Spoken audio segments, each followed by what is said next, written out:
What's going on, guys? So let's take a look at the Triple Q's ETF. This is going to be mega cap stocks, predominantly tech stocks.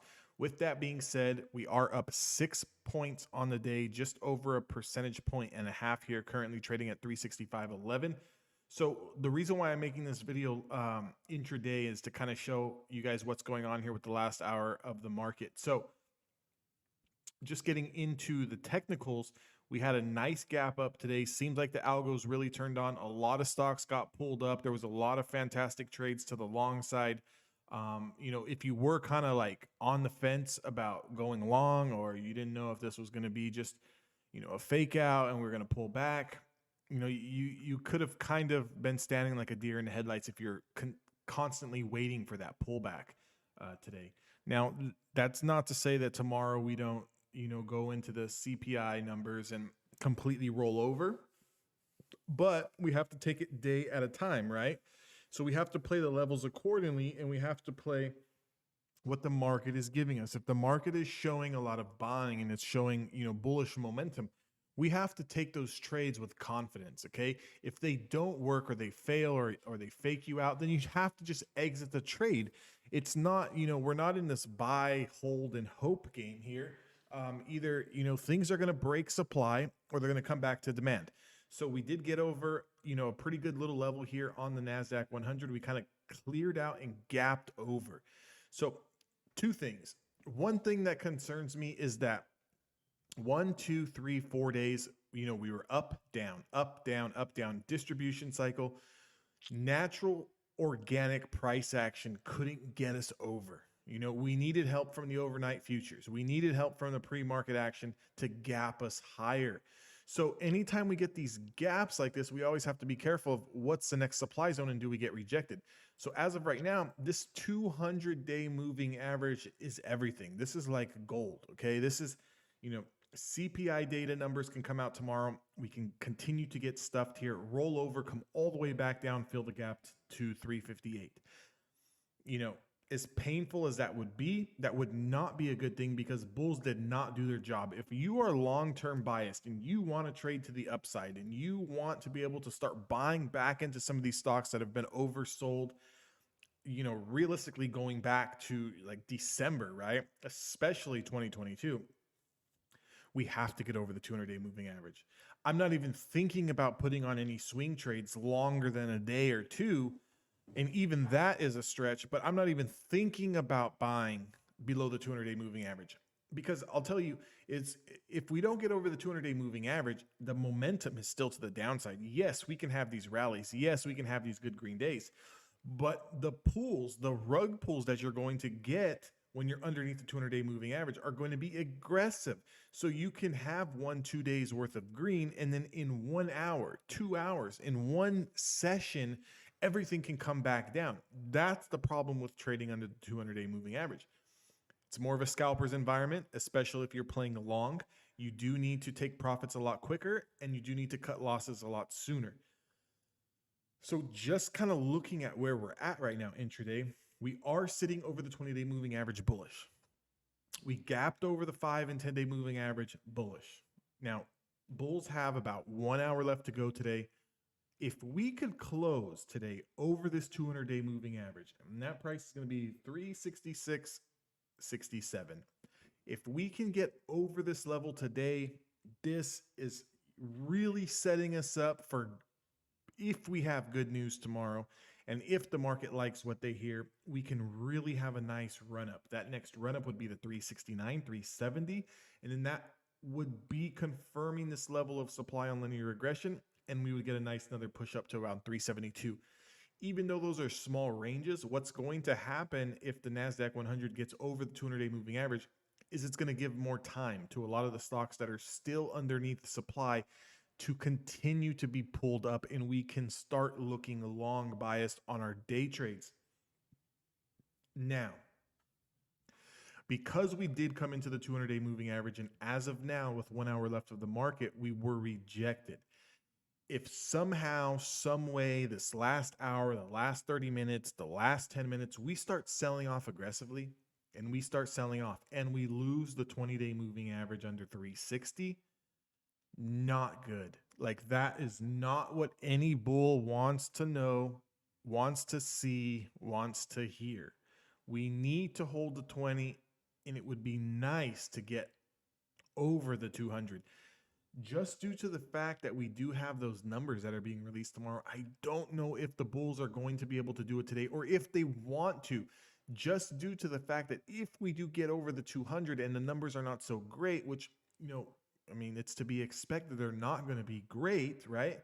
But if the market doesn't like it and then we reject and lose the 200-day moving average, then you're going to see everything that had a big move up today get aggressively pulled down fast tomorrow. I mean, it's going to like be amplified. So you need to be able to be agile tomorrow, flip from long to short biased, take your scalps to the short side, buy your put options if we start losing some of that support, and just kind of make that cash flow. If we stay rejected under the 200-day moving average, I can see us falling back into this range between 351 and 361. So it's a 10-point range, even though it is a 10-point range. This range is not a good range to trade in. Things are up, down within the same hour. They're up, down in the same, 10, 15 minute span. It just makes a hard trading environment to kind of work around. If we were to lose the bottom of the channel, and I have to give all angles here, but if we were to lose 351, I would be extremely confident taking puts to the downside. I think that if we lose 351, when we do slide all the way back down here to 340, 334 in that range. And then depending on, how bad the market is going to react to these numbers, and just knowing that in March, we do have another meeting with a potential rate hike and everything else, we could see, continued downside selling below 334. And then realistically, what we were actually looking at here was we got this first drop and then we got a bounce, which is just a dead cat, right? We got the second leg down and then we got a bounce. Okay. So what we got was kind of a consolidation. This is not really a dip because we never put in a new low. Okay. But this could be a complete trap and a fake out if we don't get back over the 200-day moving average. You see if that makes sense? So what I'm saying is we had leg down 1, we had our bounce. We had leg down 2, we had our bounce. Now this never made it down for a leg 3, but instead started to consolidate. Okay? So here's what you have to look for. If we do reject this level and the numbers are not good, then we could be looking at the third leg down to this correction. Okay, that's exactly what it looked like. That's exactly what it would look like. And this would just be considered, kind of a fake out breakout. This would be considered a little bit of just a dead cat bounce into the third leg down in a bear market, because anything below this is going to put the triple Qs and mega cap into a bear market, which means that any pop that you get will get sold. Any consolidation that you get will get sold. Any big 2-3 day run up will get sold. And that's just the way that it trades. Bear market is going to trade something like this, right? Like that. Versus a trending bull market is going to trade like this. Okay. The directions are obviously opposite, and we know that. So that's why in an environment like this, a lot of people can get really excited. Hey, we gapped up over this supply. We're attempting the 200-day moving average. And you guys start saying, okay, this is the bottom, right? Which I hope it is. I hope it is for the better of the overall market. I hope that this was the bottom. Okay, I hope that we do push back over this level, clear out this last bit of supply, do come back to back test the 365, hold this, and then we do start pushing higher. That's essentially what we want to see. Again, every day we have to just continue to build more data. We have to continue to monitor the levels, especially if you're a swing trader, especially if you're a day trader. You have to understand where these stocks are going to stop and where these stocks could potentially go. If you're a long-term investor, 3 to 5 year horizon down the road, then you continue just the dollar cost average. First leg down, you dollar cost average here. Second leg down, you dollar cost average here. Because let's say this is the bottom, you brought your average cost down, and now we do go on this rip. Who's better than you, right? So being that we did have a new bounce here, doesn't mean we start adding positions here.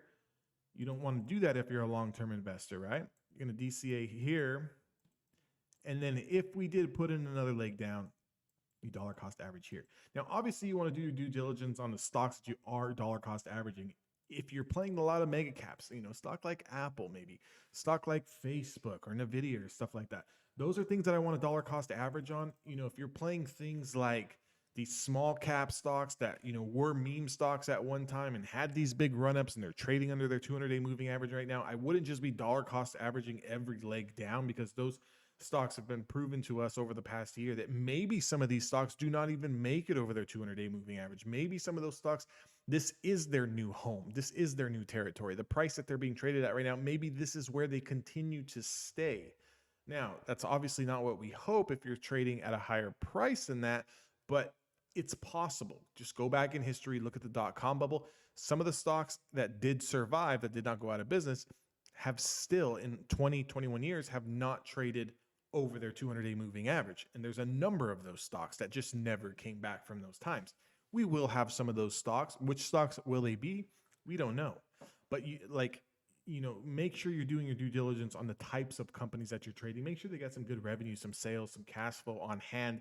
We don't want to be trading, companies that, they're not projected to make revenues, or we don't want to, what I'm saying is we don't want to be holding on to stocks long-term where their projected revenue might be 5 years down the road.